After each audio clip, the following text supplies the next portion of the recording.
गुरुमुखो, जब तक मन में नम्रता व दीनता की भावना न होगी तब तक लक्ष्य प्राप्ति में सफलता नहीं हो सकती, क्योंकि दीन बंधु भगवान को केवल दीनता ही बांध सकती है। बिना दीनता के अगर यह मनुष्य जब तब कर्म धर्म अथवा कोई भी साधन करे, उसके साथ अहंकार हो जाने का भय होता है। अभिमान के त्यागने से ही मनोरथ सिद्ध हो सकता है। जिस प्रकार जब तक विश्वामित्र राजा राज्य मत तथा ईर्ष्या द्वेष आदि के चंगुल में फंसे रहे, तब तक वे ब्रह्म ऋषि पद से वंचित रहे। समय की बात है, कुशिक वंश के राजा विश्वामित्र जी एक बार सेना के साथ शिकार के लिए निकले। चलते वे अपने राज्य से दूर महर्षि वशिष्ठ जी के आश्रम के समीप पहुंच गए। नरेश विश्वामित्र का आगमन सुनकर वशिष्ठ जी ने एक ब्रह्मचारी सेवक द्वारा उनके पास समाचार भेजा कि राजन, आप आश्रम के समीप आए हैं, इस नाते मेरा आतिथ्य स्वीकार करें। राजा विश्वामित्र पूर्व ही वशिष्ठ जी के तप के प्रभाव पर विश्वास रखते थे। दूसरा, उनकी कीर्ति भी चारों ओर फैली हुई थी।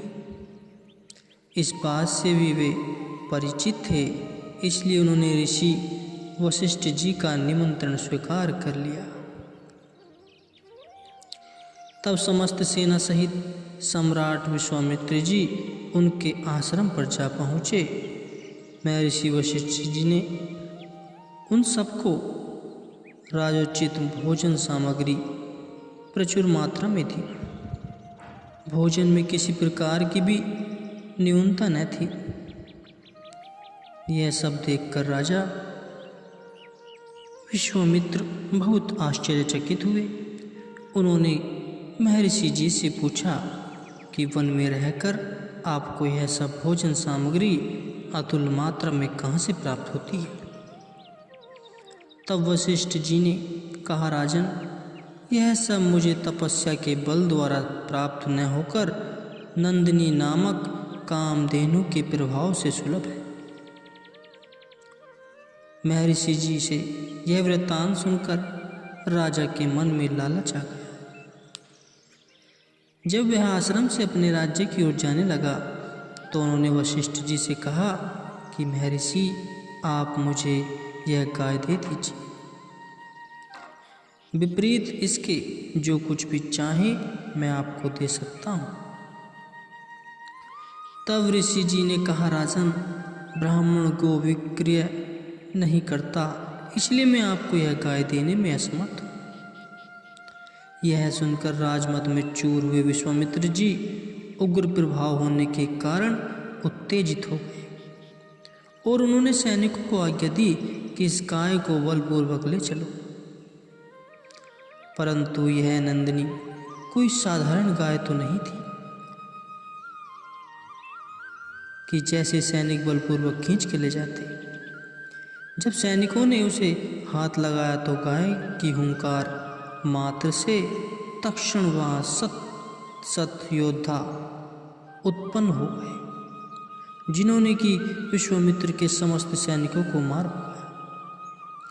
तब विश्वामित्र जी ने स्वयं वशिष्ठ जी पर आक्रमण किया। उस समय महर्षि जी कुश का ब्रह्मदंड हाथ में लिए शांत चित हो स्थिर बैठे रहे। विश्वामित्र जी के साधारण तथा दिव्य अस्त्र शस्त्र भी इस ब्रह्मदंड से टकराकर नष्ट भ्रष्ट हो गए।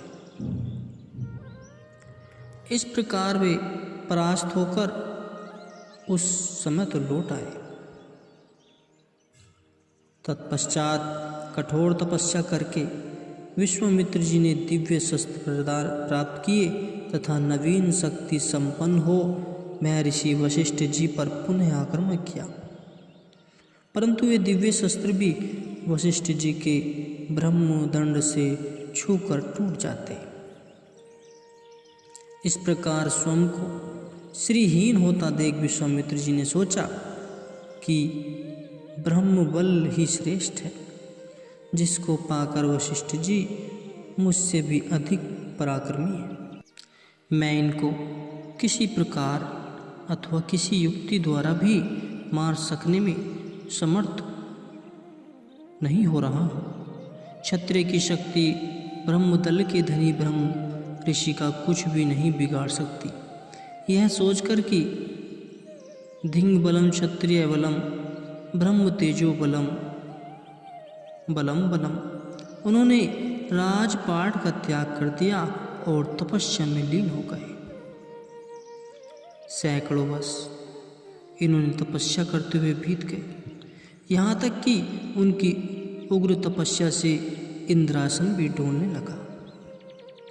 स्वर्ग के राजा इंद्र को इस बात का मन में आतंक होने लगा कि कहीं विश्वामित्र मेरा आसन न छीन ले। यह सोचकर उसने स्वर्ग से मेनका का अप्सरा को भेजा कि तुम जाकर विश्वामित्र को मोहित कर उसकी तपस्या को खंडित कर दो। देवराज की आज्ञा पाकर मेनका का विश्वामित्र जी के पास आई और इन्हें अपने हाव भाव द्वारा मुग्ध करने लगी। अंततः मेनका की मुग्ध क्रिया का वार विश्वामित्र के मन पर चल ही गया। वह तपस्या को छोड़कर उसके चुंगल में फंस गए। फल यह हुआ कि राजा दुष्यंत की पत्नी शकुंतला इनकी ही पुत्री थी। तपस्या करने के मध्य में उन्हें एक बार ब्रह्मा जी के दर्शन भी हुए थे। उन्होंने विश्वामित्र जी को यह वरदान दिया कि हम तुम्हारी तपस्या से अति प्रसन्न हैं। मैं ऋषि वशिष्ठ जी के स्वीकार करते ही तुम ब्रह्म ऋषि बन जाओगे। किंतु विश्वामित्र के लिए महर्षि वशिष्ठ जी से प्रार्थना करना अति अपमानजनक विषय था। दैवात जब कभी वशिष्ठ जी से इनका मिलाप हो जाता तो वे इन्हें राजश्री विश्वामित्र कहकर ही पुकारते थे। यह शब्द विश्वामित्र के हृदय से सूल के समान लगा करते थे। अतः यह सदैव वशिष्ठ जी का अहित करने की ताक में रहते। एक बार विश्वामित्र जी ने किसी राक्षस को प्रेरित कर वशिष्ठ जी के 100 पुत्र मरवा दिए। इतनी शत्रुता करने पर भी वशिष्ठ जी ने विश्वामित्र को कुछ न कहा, अपितु शांत चित्त व मालिक की भक्ति में लीन रहे। उनके पुत्रों को मरवाकर भी अभी विश्वामित्र का हृदय भरा नहीं था। स्वयं भी वशिष्ठ जी को अपमानित करने का सदैव अवसर खोजते ही रहते थे। उनका हृदय वैर तथा हिंसा की प्रबल भावना से पूर्ण हो चुका था। उन्होंने अपनी तरफ से कुछ कोर कसर न उठा रखी थी। अंततः स्वयं एक दिन अस्त्र शस्त्र से सुसज्जित होकर रात्रि में छिपकर वशिष्ठ जी को मारने हेतु निकले, क्योंकि दिन में तो कई बार आक्रमण करके भी उन्हें मुंह की खानी पड़ी थी। चांदनी रात्रि थी, सब और विमल चंद्रमा की किरणें अमृत बरसा रही थी। उस समय कुटिया के बाहर वेदी पर एकांत में महर्षि जी अपनी पत्नी अगरुधंती सहित बैठे थे। परस्पर सत्संग चर्चा हो रही थी। अरुधंती ने कहा, स्वामी, आज कैसी निर्मल ज्योत्सना छिटक रही है। यह सुनकर महर्षि जी ने कहा कि जिस प्रकार चंद्रमा आकाश में अपनी विमल रश्मियाँ बखेर रहा है, उसी प्रकार आजकल पृथ्वी पर विश्वामित्र के तप का निर्मल तेज प्रकाशित हो रहा है।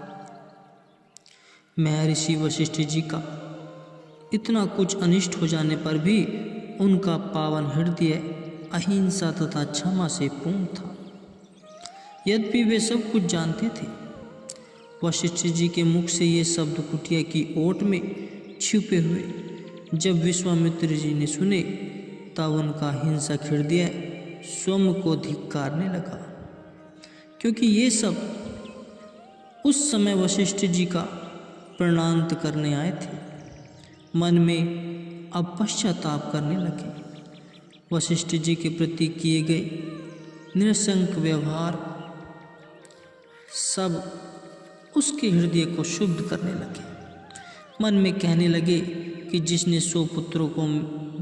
100 पुत्रों को मैंने अकारण मृत्यु के घाट उतारा, वही वशिष्ठ जी अपने पुत्रों के हत्यारे के प्रति एकांत में भी किस प्रकार अपनी पत्नी से मेरी कीर्ति का बखान कर रहे। ऐसे दया व सहिष्णुता के आदर्श महापुरुष को पुनः मैं आज मारने के लिए कटिबद्ध होकर आया।